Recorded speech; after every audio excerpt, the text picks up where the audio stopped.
Hello, Agnes. Hi, Robin.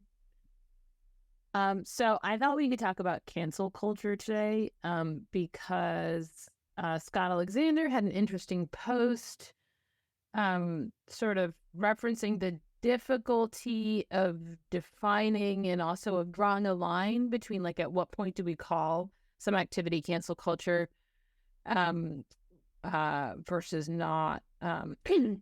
And he references an old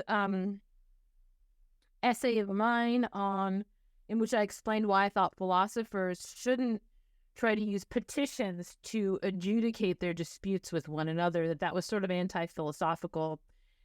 And I then drew on that in response to the controversy that arose when the New York Times was going to reveal his name, and sort of undermine his blog thereby. And I thought they shouldn't do that. But I also thought the attempt by the sort of set of people who support him to try to use petitions to stop the New York Times from doing that also seemed to me like a certain form of cancel culture. Anyway, that's the context. That's why I was thinking about this. And so I myself would like to have more clarity on, on just what are the evils in play. And a question I have, that comes up at the end of Scott's post is he's sort of assuming that there's like a set of allies who share interests in protecting one another's free speech, and that there's a kind of coalition, a kind of possible coalition of all the people who really care about free speech. And I'm not sure that that is a possible coalition. So that's just a framing question. Okay. So, I reviewed the topic a little in the last few days because it's been in the news. We should mention the Telegram is a website that lets you have secret messages, and the CEO of Telegram was just arrested in France because France wants them to reveal some of the secrets of people's messages, and he doesn't want to do that. And then in the last month in the United Kingdom, there have been protests, and then many people who have been supporting the protesters have been jailed for several years on the basis of saying things that in the U.S. would be very innocuous, like it's okay to be white or something. And so that also raised the issue in the press recently. But I think the how to limit government question is easier than the question you're highlighting, which is more about private action and social norms. And so, yes, let's focus on that. And, the traditional idea of free speech, I think, is the idea that we should just let people talk and say what they want, and that if you don't want to hear what they want to say, well, don't listen. But you shouldn't try to stop them from talking to people who would want to listen to them.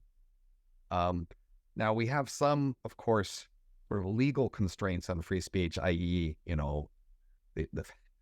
but they're pretty extreme. We might have secrets in wartime that we wouldn't want people to reveal, or reveal private, information about somebody that was, their credit card numbers, or say a naked picture of them. So I don't think we're focused on those sorts of issues. That we're willing to accept that be some sorts of things we might want to prevent people from saying. They don't have much to do with big things. We're all, so the usual intuition for free speech rationale was this idea that we could all together learn more if we argued and debated instead of shutting people up, because it's hard to learn from people who are shut up, and we can more learn from people who, when they say things and other people say things contrary to them, etc. But I think the place it gets harder is that we do have the sense that sometimes people want to coordinate to achieve outcomes. We do that in, say, politics, where we, form political parties. We have movements where people are trying to coordinate, and one of the common actions of a movement or coordination is to try to get a group of people and to recruit them to all sort of act in service of some cause. And then if you identify your enemies, then a potential tactic, and a tempting one, is to basically repress them on all fronts, basically get all of your people to sort of do everything they can to discourage those people, i.e., don't date them, don't visit with them, don't buy their products, and don't listen to them.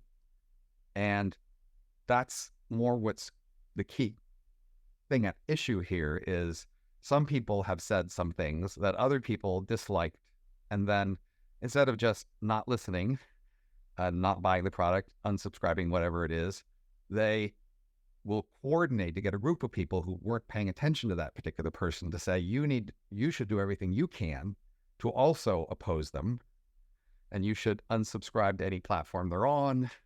If they have a job, you should tell their employer to fire them, etc., as a way of using the power of a big group of people willing to coordinate to further the ends of your group. And that's more where I want to draw a line. That is, I'm pretty okay with people just not listening to somebody they don't like, not going to a talk of theirs, not subscribing to their Substack, etc. And that if nobody liked what somebody says, well, then, yeah, they wouldn't have an audience. And I'm willing for there to be that consequence. That is, nobody will listen to you if nobody's willing to listen to you and nobody thinks you're worth listening to. But the idea that you would form these groups and then coordinate with these groups to further what you see as your group's ends by identifying someone as you see as your group's enemy, and then using everything you have, all the influence you have over all the shared institutions to shut them up, that's when I worry more. But I can see that in some extreme circumstances that might be called for. That's where I'm trying to figure out how to draw the line. But at least that's how I would talk about what the key problem is, or the hard issue, as I think it's pretty easy maybe to limit what government can do, pretty easy to limit what individual people can do. I let people say what they want and let them listen to what they want and, evaluate what they want. And I let small publications have their editorial policies, but an intermediate difficult case, if you have a large platform like, say, Twitter or YouTube or something, somebody can use their influence over that to also shut people down. And, how can I think about that when I'd rather think about either the big government and limiting what they can do and many small parties and letting them have editorial freedom? What position would these large platforms play in that space? Anyway, I've said enough, but that's how I frame the issues. So like the idea that we should just let people talk and maybe we don't listen, but we don't stop them, seems to me to apply to very, very few contexts. So like if I'm in a class, for instance, and there's some student and they're talking and they're going on and on and on, the rest of us can't just leave the classroom, or you often don't let me talk. Right. You often interrupt me, right? Okay. And so right. The norm, let people talk, is not a norm that we generally... Let me clarify. Let me finish. Sure. Let me talk. And I think that often the kind of conceit that there is such a norm goes along with the idea of something like a special magical place called the public sphere, where we let people talk out there. And I'm not sure there is any such space as that. That is, there are spaces like Twitter. There's something like the New York Times. So there's bigger groups. But that's the first question. So, in the background, we have a society we live in, and then we have different places that are controlled by different people. So you can control your home and you can decide who comes in and out of your home. As a teacher, you are nominally in control of your classroom. As a publisher, like a newspaper, you're in control of what you publish. As a mall, you decide what stores are there, what customers can come in. So, the ordinary idea would be that the usual people who control each space should be able to decide who speaks what there, and that other people shouldn't come in and stop them. So if you want to have a discussion in your home, other people shouldn't prevent people from coming to your home to discuss something. I thought the norm you were talking about is let people talk. Maybe you don't listen, but you don't stop. What I'm saying is if you take a shopping mall or a family or whatever, I don't think we adhere to that norm. That's not a norm. I'm just trying to say, you misunderstood what I intended. So I'm trying to be clearer, just to say the usual norm would be to let people who control whatever spaces there are decide who says what there. That's what I mean by let people talk. Isn't it just analytic that whoever controls the space is going to decide who talks? If you can make them do something, they don't control it. Well, but that's why I'm trying to highlight the coordination. So let me give you some other examples, because I think in your reluctance to sign petitions, I think you are sensing this concern and wariness people have of certain kinds of coordination. So, for example, if we think of a labor market, we might think lots of small employers, lots of small employees, a competitive market for jobs. Each employee should be able to pick whatever job somebody will offer them. Every employer should be able to offer jobs for people. And then it's very decentralized and, there's not much coordination. And then people have noticed that sometimes there's a big company, maybe in a small town, and then it can coordinate more to set a policy of the company that will then be at the disadvantage of local workers because of its ability to coordinate. And that seems illicit. But of course, we have other reasons why big companies should exist. So we're not wanting to stop big companies. But then people say, oh, well, we need a counter effort of a union so that they can also coordinate to be an opposing force to the coordination of the firms. And now maybe it's better because we have two forms of coordination, but they're both kind of worrisome. So if we didn't have the big employers, lots of employees all coordinating would be more of a problem, in terms of, in the past, there were cobblers would form a cobbler, and butchers would be in a butcher's basically coordination, and they would all decide what together to do, and those were problems. I guess another example is in politics. Many have observed that a potential thing that could go wrong with democracy is that 51% of the people would vote to sort of take everything away from the other 49. Or even 90-10. I mean, right, for example, right. But that's a sort of failure mode of democracy. And so that's a reason people have been wary of democracy. Now, it doesn't seem to have happened nearly that bad. And plausibly, it's because we have these norms that make us wary of going that far. People have proposed, even in the recent election, like, hey, those billionaires, let's just take their money. There's a lot fewer of them than there are of us. And other people go, that doesn't seem right. But that's not freedom of speech. No, it's about coordination. So that's what I was saying the problematic issue in cancel culture and freedom of speech is the coordination. That is, if it were just individuals deciding they didn't like something and then not going to a lecture, not buying a book, not reading a Substack, that seems much less problematic.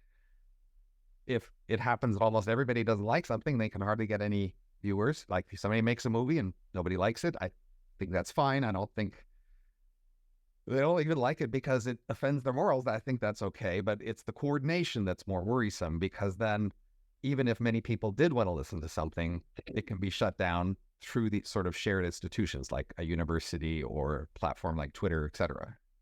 So let's say that there's a relatively small group of people who believe that the earth is flat, and then there's more people who believe that the earth is round.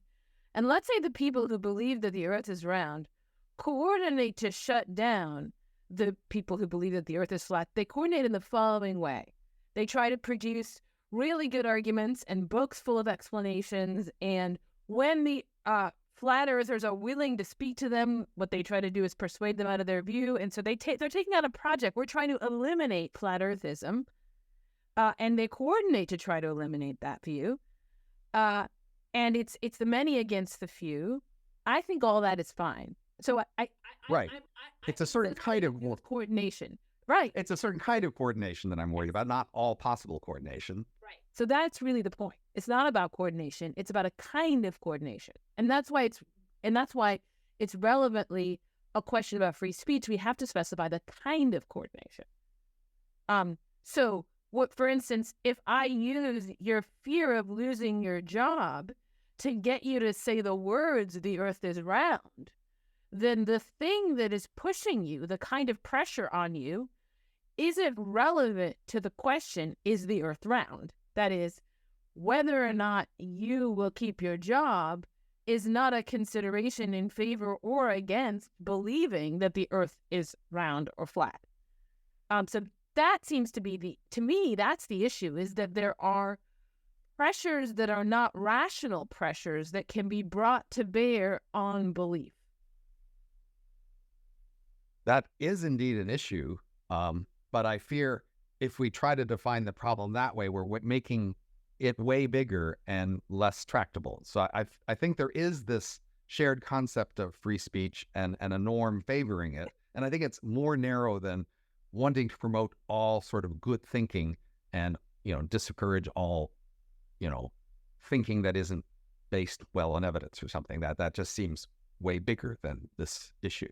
I think people have a sense that people should be allowed to speak. And even if they aren't giving very good arguments, even if they're being rhetorical, even if they're being demagogues, even if they're being orators, we should still let them speak. So, you said that earlier, and then you're like, people have this norm, and then I gave you some arguments that we don't have any such norm.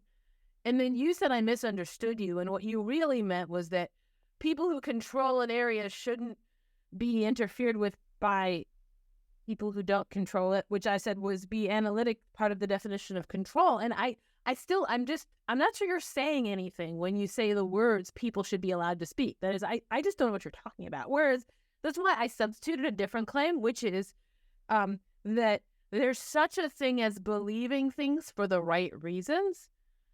And that there's such a thing as trying to encourage changes of belief that are not driven by the right reasons, and that cancel culture has to somehow be involved with that second thing,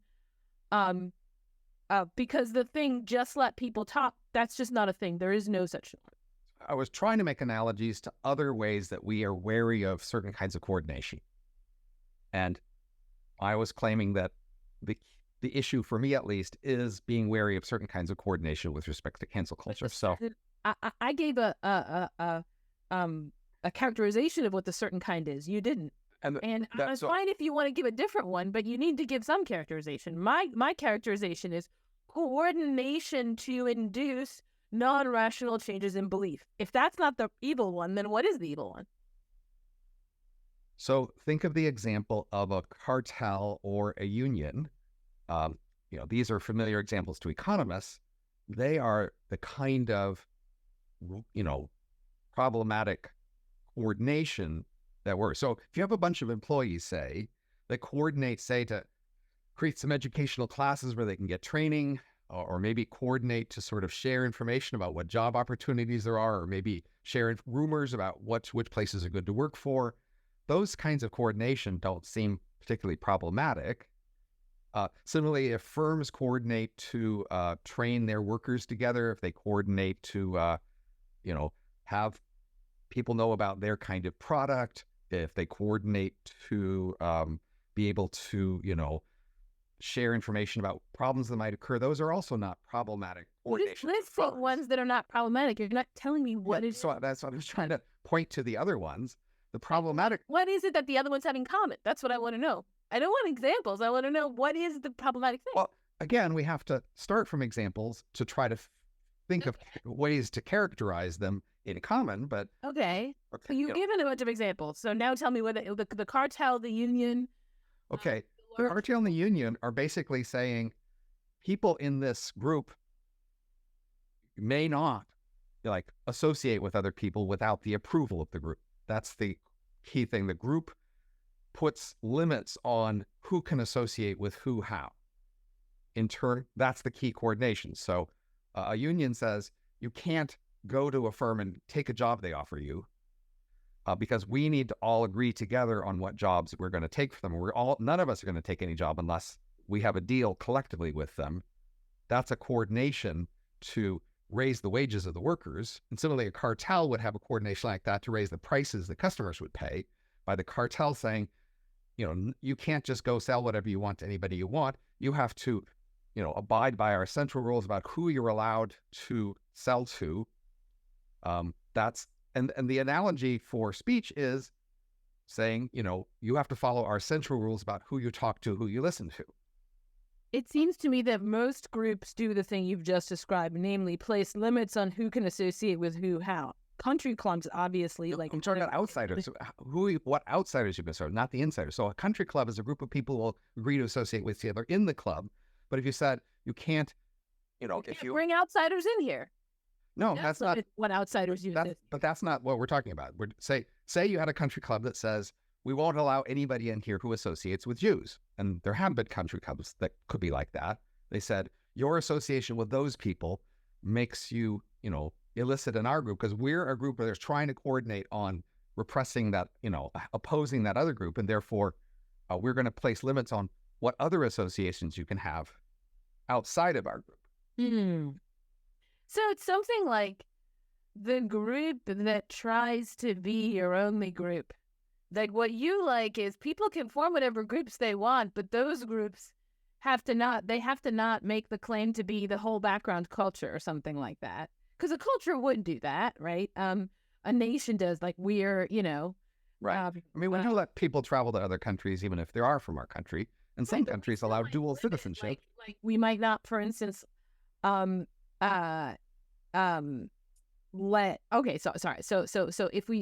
for example, the U.S. wanted to punish Cuba after the Cuban Missile Crisis, and so it said Americans were not allowed to go visit Cuba. That was I would also disapprove of that. That I would say that's somewhat of an illicit way the United States is trying to punish what it sees as an opponent, a rival, by preventing U.S. citizens from traveling to Cuba. But say that I say to my children, you can't, any of your friends who play video games, they can't come to our house. Say I say that. From your point of view, that's like the country club case where they just can't come to my house and you can associate with them in school. But my kids might say, yeah, but that's not really a very relevant distinction because I can't really be friends with anyone that I can't bring to my house. And similarly, the people who oppose the country clubs, people who say, you can't join our country club if you ever talk to a Jew or something, they might say, for the same reason, there's something problematic about not inviting the Jews. So not allowing the Jews to be part of the country club.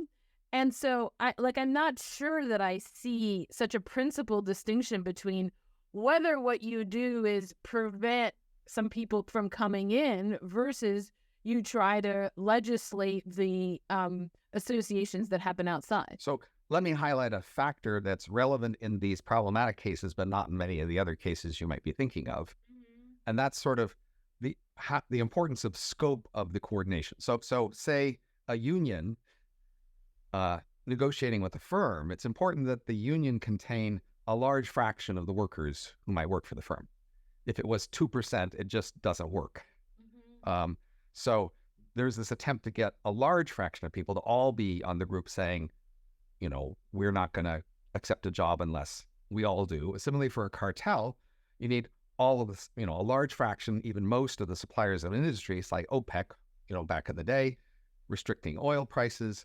They needed most oil producers to be in. And when new oil producers showed up who weren't in, that was the fall of OPEC. And so that's also the cancel culture thing as well. You need a large enough group of people to be not willing to associate with this person for it to have a substantial effect. If it was just 1% of employers who wouldn't work, take you because of your problematic features, that wouldn't be much a problem. It's when 75%, 90% of them won't hire you, then it has strong force, these threats.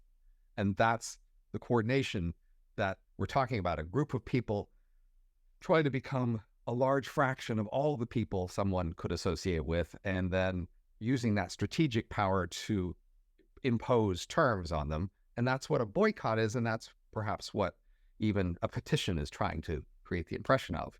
That there's not just a few people have this opinion, but a large enough fraction that they will be able to have real pressure. So, like, monogamy, in your view, is kind of like cancel culture or whatever that, or this thing, whatever we name it, a bad kind of coordination. Because, say we're married, and I'm like, no, you can't sleep with other women. Not only not in our house. It's not only that you can't bring them into our house. I don't care where you go, you just can't. I'm trying to limit the number of interaction partners you can have, and to legislate that it can only be me. So you would object on the same grounds then to that? Um, so this is the concepts I'm trying to apply here are the familiar to economists concept of market power.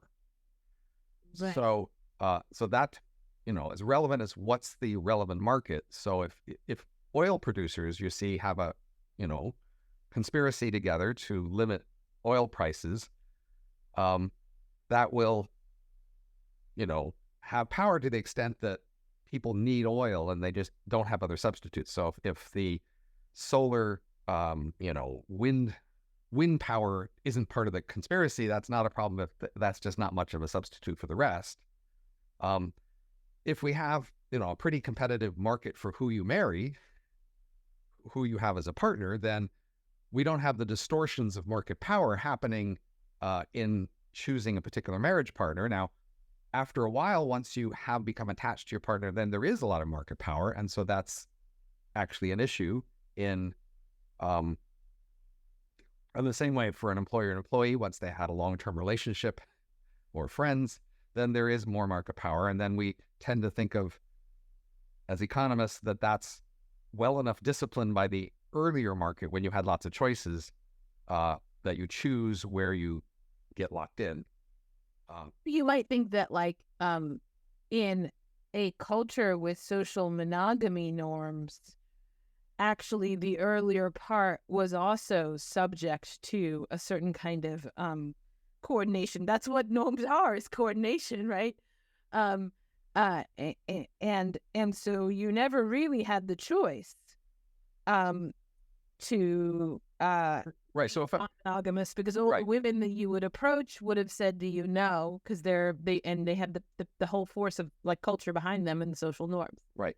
So, if basically very few people were interested in polyamory, say, and then early on in the mating market, you were looking for partners and there just were very few who satisfied that criteria, that would limit your options in that direction. There just wouldn't be very many people who wanted that. That would be different than if lots of people were attracted to it, but there was a effort to repress that. And people weren't allowed, say, on dating apps, say, to specify that that's what they wanted. If they said that's who they were, they'd get fired from their jobs. They wouldn't get a security clearances. Those are the kinds of things that, people complained about. So for example, with respect to, say, homosexuality, right? There was a time when not only did it seem like not very many people are interested, but there was active repression of anybody even trying to say, hey, I'm interested. Who out there might be interested in this? That, there was a coordination to make that very hard. And people wouldn't get jobs, they wouldn't get security clearances, all sorts of things, they wouldn't get if they publicly announced that they were looking for that sort of thing. So that was a way that society did actively coordinate to suppress that subgroup of people. But before that, they coordinated to suppress them in a much more effective way, which was such stringent social norms that it would never even occur to anyone to really even classify themselves that way. It's like to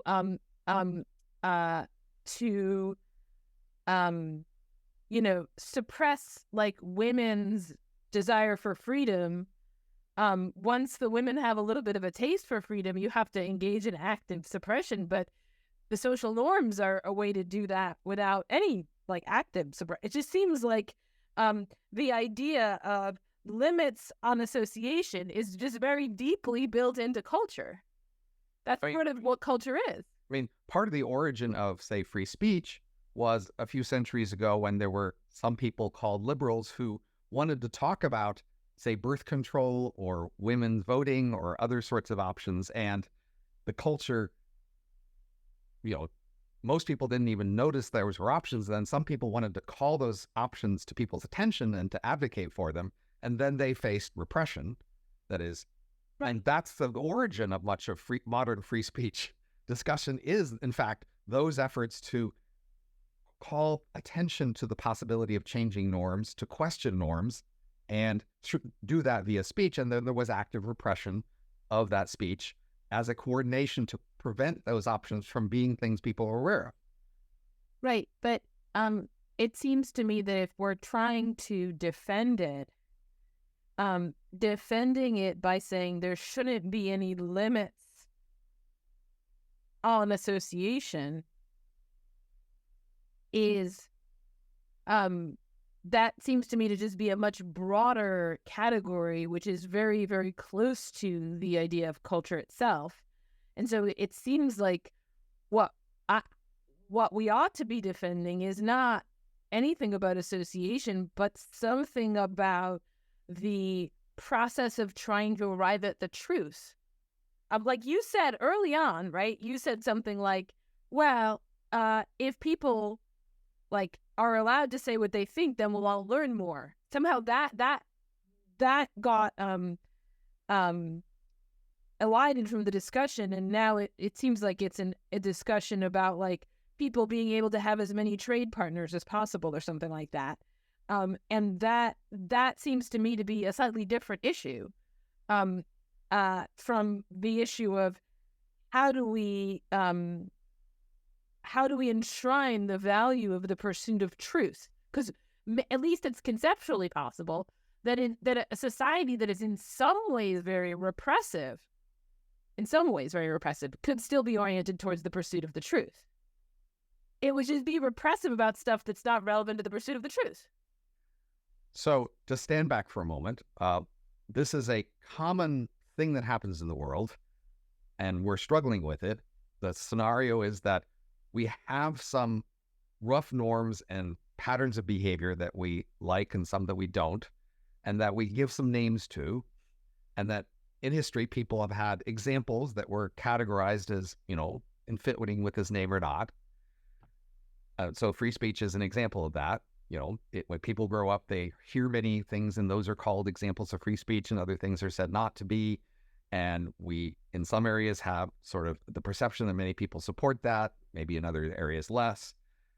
And then we want to think about it more clearly, and we realize that the examples we've been given, inherited, don't actually very clearly fall across, a nice clean line. And so we're looking for lines we could draw that would help make sense, not only of the examples we've seen, but maybe of the rationales that people have offered for why there should be such a distinction. So I was pursuing the idea of this, trade partner analogy as the way to characterize this, but I'm not that confident in it. And if you have a different proposed way to characterize, I'm happy to switch over for a while. I gave it to you earlier. But it's not very actionable. So that is, we need a concept of free speech such that we could agree together on what were or were not examples of free speech. If you say pursue truth, that's free speech. We, as you well know, we don't know how to coordinate on which particular examples are or are not us pursuing truth. Well, I mean, so as I told you, I wrote this op-ed in which I explained how to apply this standard to a particular case, namely petitions. And what I said was, in the case of a petition, the petition is more forceful if it has more names on it, but having more names on a document doesn't make it more true. And so that would constitute a non-rational form of pressure. Now, there are alternatives to petitions that are maybe not so far from them. Like you could do a poll or something like that, right? You could have good polling. And then the fact that the majority of people believe something is at least a little bit of a reason to move in that direction. So there are things in the vicinity of petitions, but as I say, if you want to say, why is a petition bad but a poll good, I can use the resources of my let's pursue the truth theory and explain that some things are considerations in favor of believing something, and some things are not considerations in favor of believing that thing. And that's the relevant distinction. And when you try to get people to believe something on the basis of something that is not a consideration in favor of believing it, then you're employing non-rational pressures. That's what I think cancel culture is. If you think about oration, just the fact that some people are better at putting words together to make things sound nice and eloquent. That's also not directly truth revealing. I agree. So bad. But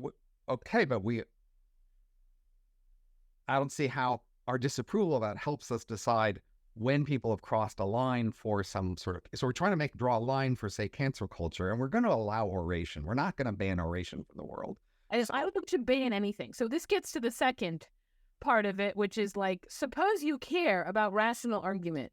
What's your method? Which things are you going to ban? You're going to ban 0 things. What you're going to do is make rational arguments in favor of conclusions and try to persuade people. That's what it is to believe in it. So, for instance, if I thought you were using oratorical tricks on me, which I think you pretty much never do, but if I thought you were doing that, as a fan of rationality, what do? Do I shut you up? Do I ban you? Do I lock? No, I give you arguments and I say, look, here's the thing you said, but that's not actually a reason for believing the claim that you're making. So please don't talk like that, because I want to believe it for the right reasons. That's my strategy. That's the only tool in your toolkit. So first, I do think signatures on a petition contain information, and it is an information analogous to a poll. It's farther up the percentile distribution. So, in many topics, we have this idea that, there's the median person and how much they care, but then there are the people who care a lot, and often they have disproportionate influence. Many political changes over the years, say, have happened because a small minority had very strong feelings about it, not because the median person cared that much. Right. And so it's valuable, in order to guess which way these things will go, to get a sense of opinion of extremists, not just opinion of the median person. And petitions are a way to collect information on extremist opinions, because it's somewhat of an extreme act to go sign a petition. So they are informative in that way. But yes, they also sometimes have the implicit threat that they're not just trying to inform you about their opinions. They are perhaps getting ready to coordinate to pressure people to following their point of view. Of course, a poll could do that as well, depending on the context. Right. So one objection that people made that I'm interested in to the petition piece is that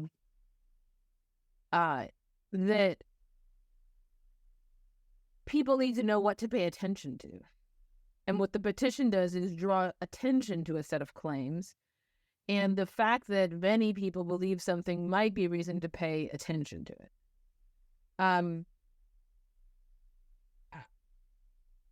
I'm not sure what to say to that argument. But I mean, I think we're closely in agreement here, in the sense that, like, in this context, we can see 2 possible social functions that the petition might serve. One is the positive one of giving these sorts of information. Then there's the negative one of being a focal point for the sort of collusion that I was concerned about. But if not for that second kind, you shouldn't have much concern for it, right? If it could only do the good things, it couldn't do a bad thing. Absolutely. I'm just doubting that what's bad about that collusion is best cashed out in the way that you had of cashing it out, namely that there's some limit on the number of trades people can make with other people. I think the collusion is bad insofar as it attempts non-rational influence on belief formation, and for no other reason. It's irrelevant how many trades people can make. So there's a question, why is the collusion bad?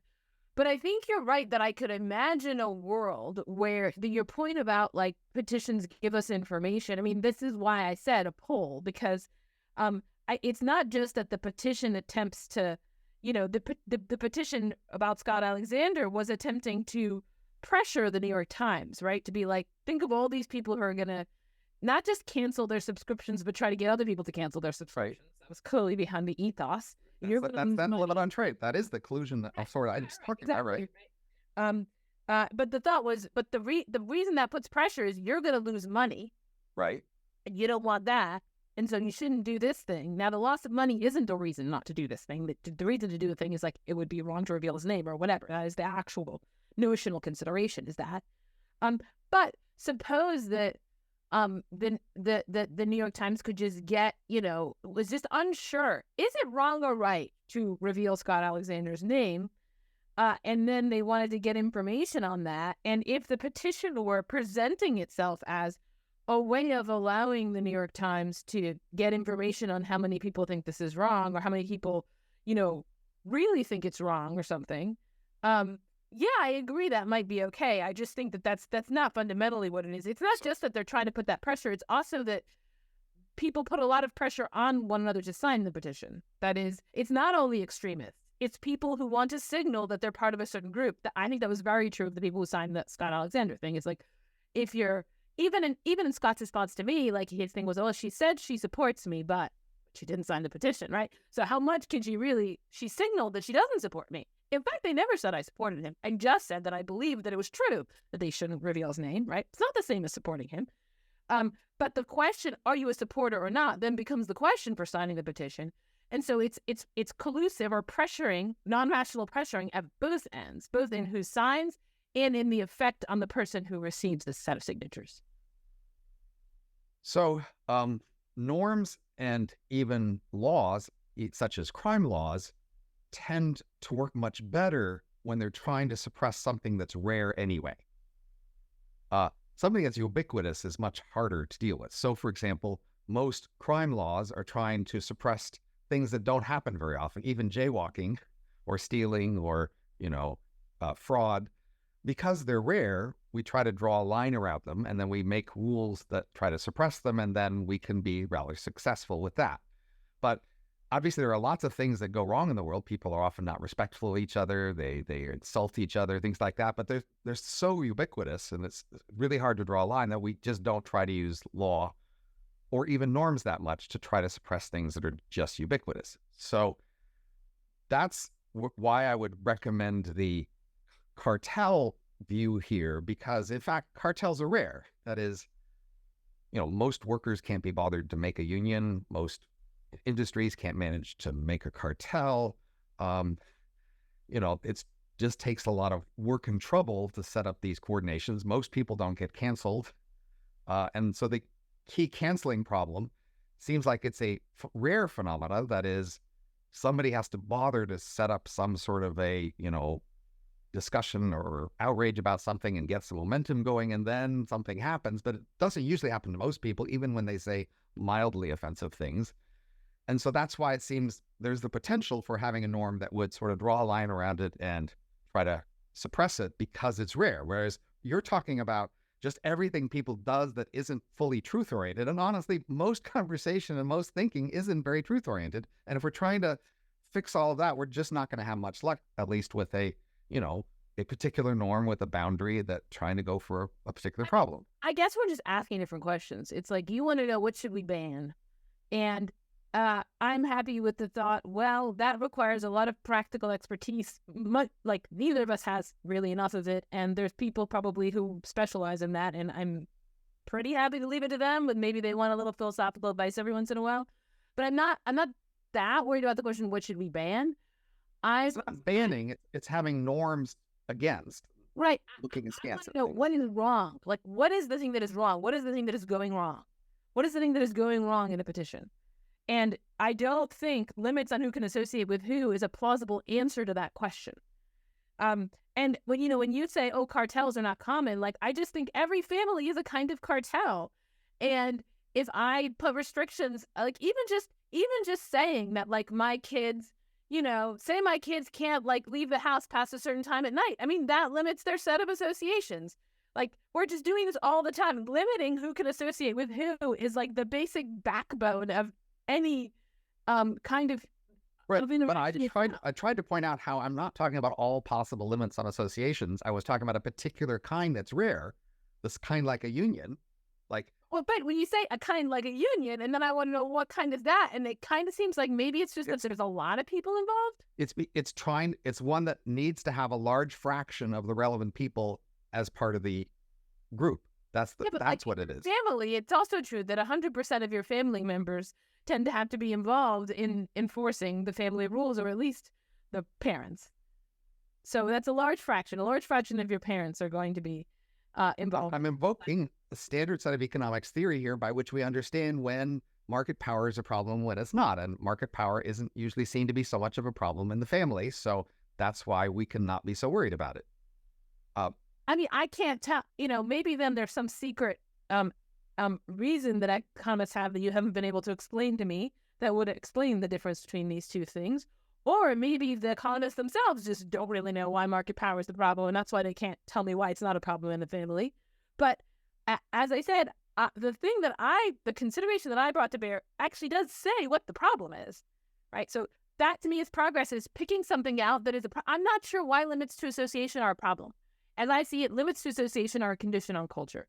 But non-rational pressures on belief formation, I can explain why that's a problem. Because if your beliefs are formed by non-rational mechanisms, you're going to have false beliefs. False beliefs is bad because truth is a constitutive aim of belief. There you go. That's an explanation. So I need But it's also an explanation why 90% of what everybody's doing is wrong. So sure, I'm trying to include more things. As I said, I'm still trying to figure out what to ban. I'm happy to try to correct all that stuff too. A lot of the stuff we do wrong is wrong for similar reasons. That's okay. it seems like you're just trying to recruit this particular discussion of free speech to another agenda that you have. And that seems somewhat unfair in the sense that these people who are trying to talk about free speech, they aren't against more generally trying to be rational about things. Many of them are rationalists and have that very specific label, but they are saying, look, we are in a culture that has a tradition of promoting a certain kind of thing that's been called free speech. They think that's worth preserving and protecting. And in service of that, they would like to, as Scott's post indicated, be more clear about where to draw the line around this concept free speech that they want to coordinate on protecting. But you're basically throwing that away. You're saying, well, that's not interesting compared to all the other ways that we also are not very logical or rational about things. And therefore, it seems like you're just throwing away the whole phenomena that they're trying to deal with, that it's a particular norm in a particular context that they are trying to be clear about, not just generically doing well in thinking.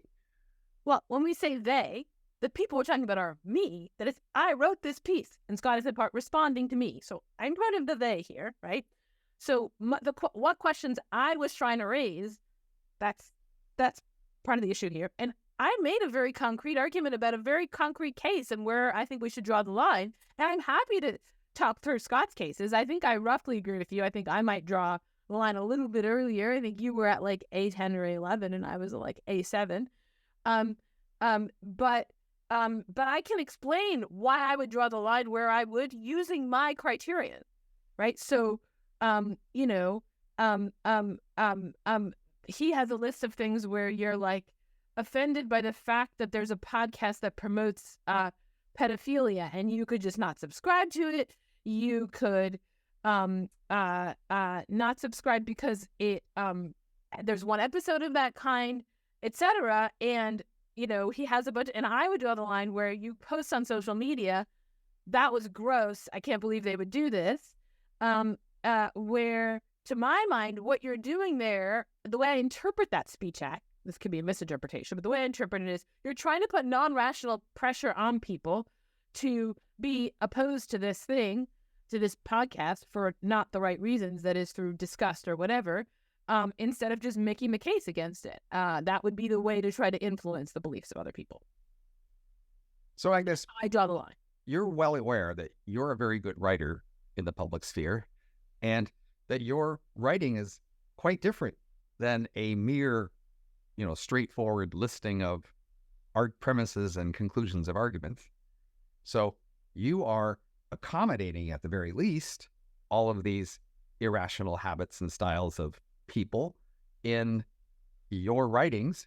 Why wouldn't your norm here also want to disapprove of that? I think that's a good question. And I think that talking in such a way that people find it engaging to listen to is not necessarily using oratorical methods of persuasion, though it can be. So here's a thing that people say to me a lot, and I think they say it more to me than most people. They say, I really like reading the stuff you write, even though I disagree with most of it, or even though I disagree with a lot of it, or even though I usually disagree with you. Actually, my niece recently reported sort of almost ashamedly to me about somebody else. She said, she told me she likes reading you, but she usually doesn't agree with you. Now, for me, that's a really good sign, right? It's a sign that I'm able to engage people without putting my finger on the button of like trying to convince them of my views through those methods I have of engagement. And so that's an art, and I partly rely on people reading my writing and giving me feedback to make sure to steer me away from that danger zone, and editors above all. But I think it's a real consideration and one I take seriously, and maybe sometimes I stray over onto the side of using my powers for the forces of evil, and that's a bad thing and I shouldn't do it. Even more extremely, you might argue that much of fiction or even music illicitly persuades people of things through its arts, its, the beauty and compellingness of the art form of the movie or the song. And therefore, we should be suspicious of all of that compared to simple, straightforward, logical presentation of, arguments. I agree, and I think we should. To say that we should be suspicious of something is not to say we should never engage in it. Those are two different claims, right? So, and I think music and fiction are different. I've written about fiction and exactly why we should be suspicious of it. Namely, I think fiction has a negativity bias. It is designed to show us all the bad stuff in life that we don't otherwise want to look at. For that very reason, I mean, I think life has a bit of a positivity bias. So there's something maybe, there's some kind of informational value in fiction in that way. But it is itself distorted. So that's the case of fiction. I think these suspicions exist and they're worth taking seriously. In the case of music, I think it mostly affects your mood. And it's fine to say, well, to affect someone's mood is to affect their beliefs, but it's really short term. So your mood just goes back later. Like the music just kind of washes, in my view anyway, it kind of washes over. Well, and there would be associations of the mood to the topics discussed in the song. So, for example, if it was a patriotic song, then you might have a positive mood toward the nation induced by the song talking about the nation, about him. Then you would retain that. I was not even thinking of music with lyrics. Right. So if you're thinking about music with lyrics, most music does have lyrics. No, that doesn't seem true. Like classical music is a very large fraction of music, and most of it doesn't have lyrics. So lots of music doesn't have lyrics. Lots of music does have lyrics. They're just both kinds. So let's talk about rationality norms then. So that's the key thing. So we might agree we would like people to be more rational. And then some communities have developed norms to promote rationality, but norms are enforced via social pressure. And so they have to be. I think you can enforce norms by explaining why the norms are correct. Like in my family, we have norms. And when my children try to flout those norms, to as much degree as possible, I try to explain to them why the norms are correct rather than using forms of pressure. Most academic fields, for example, have norms of what a proper research paper looks like, say. And most of the time, people aren't explaining why those norms are correct. In fact, people rarely do. They just have the norms and then they enforce those norms on, say, submissions to journals. They reject them if they don't seem to satisfy the norms. And certainly even media, like newspapers, they have norms for what a good news article is supposed to look like, and they enforce those norms on junior and senior journalists.